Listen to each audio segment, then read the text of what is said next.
So one of the questions that is often asked of us is that once you have an randomized impact evaluation in one particular country, in one particular context, working with one particular NGO or a government partner, what are the lessons that you can draw for other contexts? How do you port the knowledge that we learn in one country to another part of the world? So for our next panel, we are going to hear from Annie Duflo about exactly that. But before we do that, I'm going to tell you a little bit more about IPA, as I promised in the morning. So Innovations for Poverty Action was started by Dean Carlan. And the fact that JPAL and IPA have similar sounding names, similar sounding websites, and names of senior people which end with the same Duflo is not a coincidence. It's not a coincidence because very early on we realized that there were things that we could do and things that we could not do. We could not go to dozens of countries around the world. We could not be a nimble NGO who can hire people and get them to the ground very quickly because we are at an institution. And IPA, under Dean's leadership and now under Annie's leadership, has been able to do exactly that. We couldn't have asked for a better complementarity and a better partner than IPA. So I just want to take a moment to say this is not just a celebration of JPAL, but it's equally a celebration of IPA. So please, ladies and gentlemen, join me in giving an applause to IPA.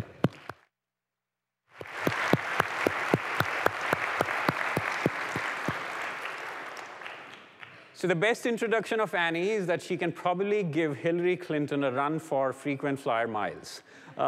Annie is the executive director of IPA. She travels the globe trying to make sure that all the programs are running on time and on schedule. Annie is the executive director of IPA, as I mentioned, and she's going to be talking to us about taking the lessons from Pratham to a completely different context in a completely different continent. Ladies and gentlemen, Annie Duflo.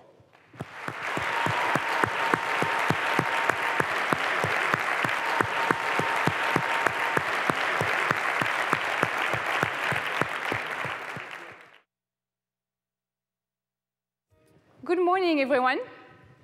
Good morning. And thank you for this warm welcome, Iqbal. It's really exciting for me to be here more than 10 years after I worked with Seva Mandir and Pratham in India and with JPAL before it was created.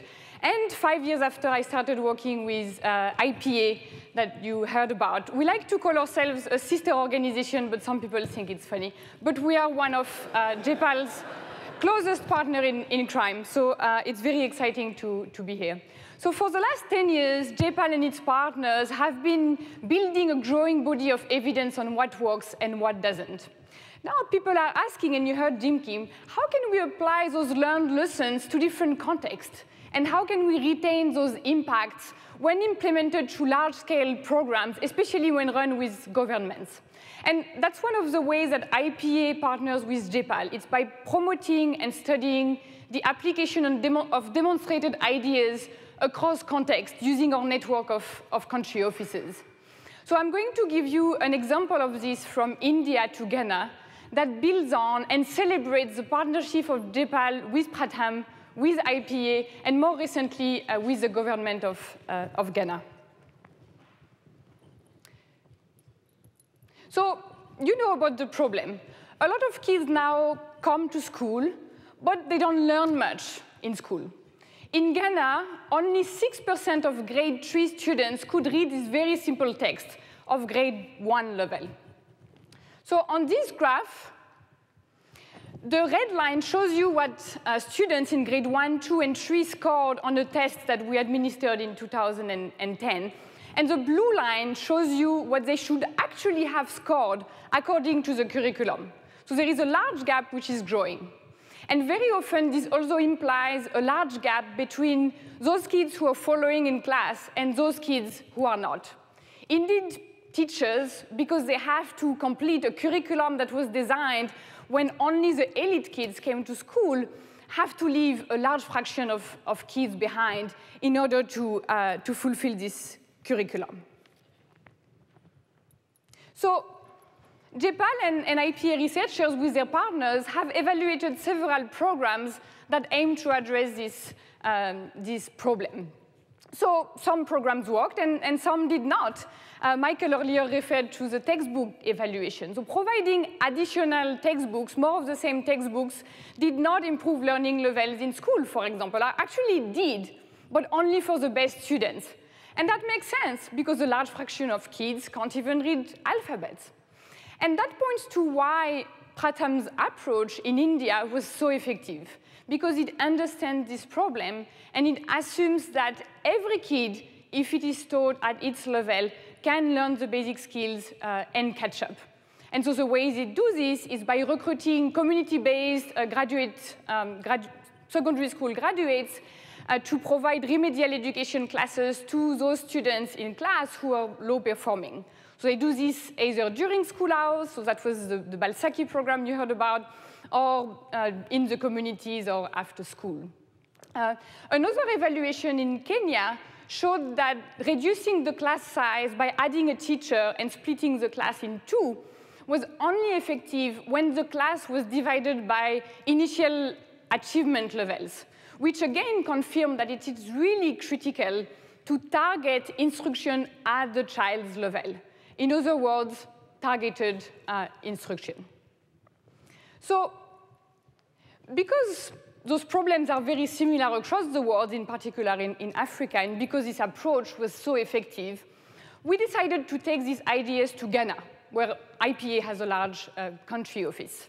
And I was very excited to be personally involved in this because I worked with Pratham more than 10 years ago. So some colleagues of mine, Wendy Abt, Kelly, Jessica, went to the Ministry of Education, and we shared those results from India and Kenya with them. And we told them, if you're interested, we will help you design a program that's based on these insights from India and Kenya, but that's adapted to the Ghanaian context. And we will help you raise funds.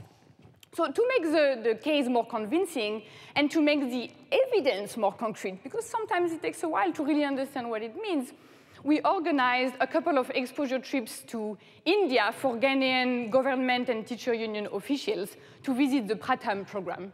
So on this photo, you can see Madhav Chavan, the founder of Pratham, and some other Pratham staff and the Ghanaian staff. And this is myself from the back in the Salva Camis.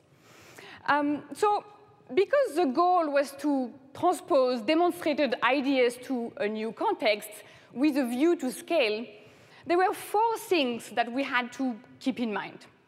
The first thing was that it was really important to understand and communicate what it is about those initial programs that made them work. What were the fundamental concepts behind the success of these programs? And as I mentioned earlier, this is the concept of targeted instruction. Instruction should be targeted at the child's level. Then, it was really important to understand the context, what was different about Ghana and what was similar. So we knew that the problem was there in Ghana.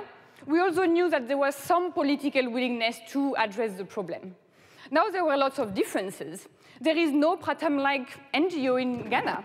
We were also told that there is no volunteer culture in Ghana. So it had to be a government-run program. So it turns out that in Ghana, the Ministry of Youth and Sports runs a youth employment program which provided an avenue for recruiting similar types of people, secondary school graduates from communities, to do these remedial classes. Third, it was really important that there is political willingness to do this. Again, we were doing this with a view to scale because the concept had already been demonstrated. So we had to convince not just the Ministry of Education, but all those actors who influence the Ministry of Education. Of course, we had to start with the teachers' union. You can't do anything without them. So we actually brought them into this partnership.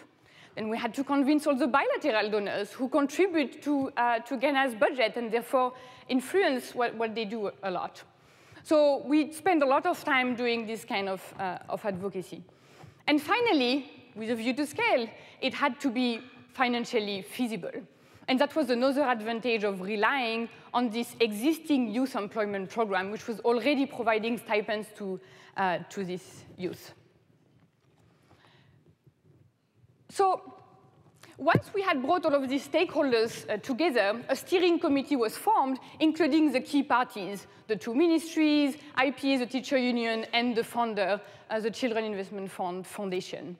Then IPA set up a small implementation support unit, which is led by Mame in Ghana.